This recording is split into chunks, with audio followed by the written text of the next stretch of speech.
What if real wisdom isn't about knowing all the answers?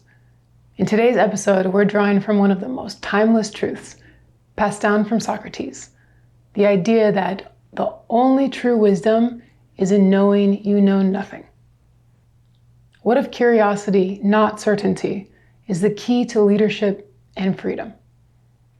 So whether you're navigating success, setbacks, or just trying to figure out who the hell you are, in a world full of filters and fast opinions, this one's for you. We're talking about how we begin to heal through true wisdom. So take a deep breath, get comfortable, and let's begin. You're listening to the Opulence Mindset Podcast. This is for those on the road less traveled, doing the inner work, embracing the process, and striving to live life to the fullest. I'm Chanel, your gratitude coach and loyal teammate, as we grow, heal, and evolve together. Thank you for sharing valuable time with me, and remember to wear opulence, think love. Let's arrive here together. If you'd like, place your hand on your heart, closing your eyes if you can, and breathe in deeply through your nose. Hold. Now exhale slowly.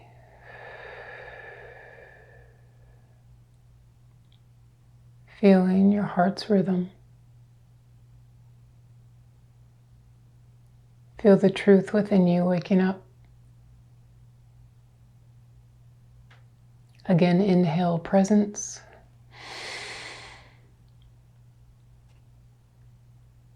And exhale out any doubt or worry.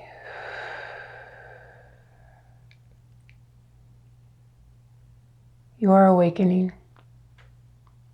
You are aligned. You are whole. Be here now.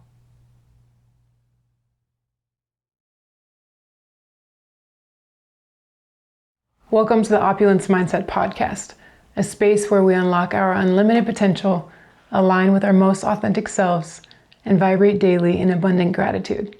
I'm Chanel, your gratitude coach, here to share my healing journey and the tools that have awakened me to the power of appreciation.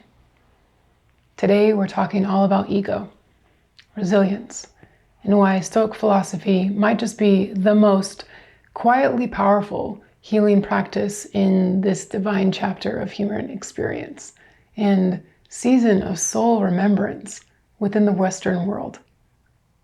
At least it is for me. Ego is tricky. It's the invisible force that creeps in when you feel scared, uncertain, or exposed. It comes through loud and clear the moment we fake a vibe that we don't actually feel. Often it's just a shield. Ryan Holiday says ego stands for edging God out. Instead of embracing the real you, whether vulnerable, in process, or feeling brave, you put on a mask. One that says, I've got this all together. But the mask is actually what's keeping you from intimacy, from growth, from the big picture truth. Ego is what whispers, I already know what I should do. I don't need any help. If I ask for help, I'm being weak. But the truth is, ego doesn't make us strong. Ego makes us fragile. It keeps us stuck. It isolates us behind the curated version of who we think we're supposed to be, and it's why we should ourselves with shame. Ego also doesn't just show up when we're struggling. It shows up when we're succeeding. Socrates says, I am wise because I know that I know nothing. And real learning stops the second you start believing you've got it all figured out. This is the mindset of mastery. To stay a student. To seek truth and not just glory. How many times have you thought, if I ask, they'll think I'm dumb? When's the last time you answered? I don't know, but I can learn. Life doesn't spare anyone. It's the human experience to encounter injuries, breakdowns, moments where you feel completely lost.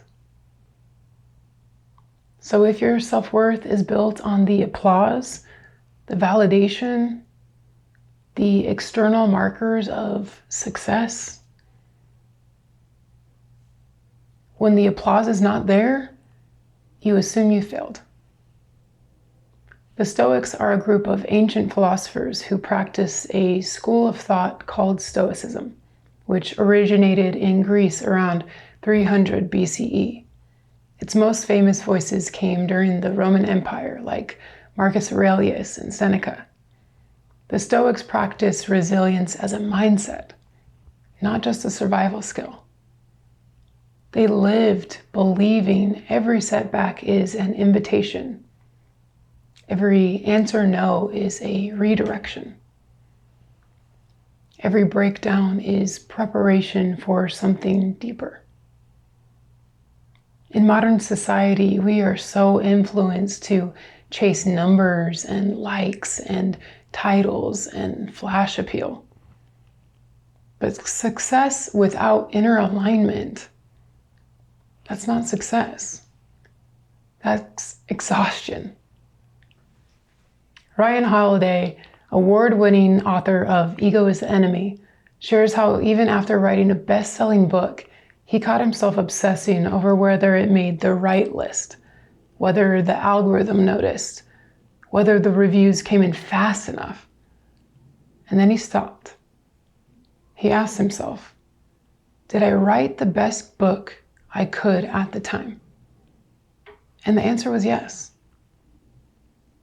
That can now be our new standard. Ask yourself, did I honor my own excellence? Did I do my best? Can I be proud of myself, regardless of the outcome? So think about something you're working on right now, be it your diet, your jump shot, or a project. Are you proud of your effort, even if nobody claps? Would you still choose your path if nobody was watching? The Stoics also practice restraint, self-control, and not to suppress emotion, but to channel it consciously. They believe that courage wasn't just charging into battle. It was saying the thing that needs to be said, with love, even if it's hard. Speaking the truth isn't always easy, especially when people are triggered and when you're emotional or defensive. But you don't have to be cruel to be honest. You don't have to be passive to be kind. You can lead with compassionate truth. That's the strength of authenticity. Through a Stoic and spiritual lens, the verse Psalm 46:10 has taken on a profound new meaning for me. It says, "Be still and know that I am God." What if this call to stillness is an invitation from our higher consciousness, urging us to surrender and to soften through meditation and breath work, so we can finally recognize the deeper truth? And that the words, "I am God," are not just something to hear, but something we are affirming is within ourselves. That the divine presence we seek has always been hidden beneath the stillness, ready to be remembered. One of my favorite takeaways from Stoic wisdom is sit quietly in a room alone. And it sounds simple, but in today's world of dopamine and doom scrolling, solitude is a sacred rebellion. Stillness gives birth to ideas. Solitude gives birth to identity. When we silence the noise, our soul's voice gets louder.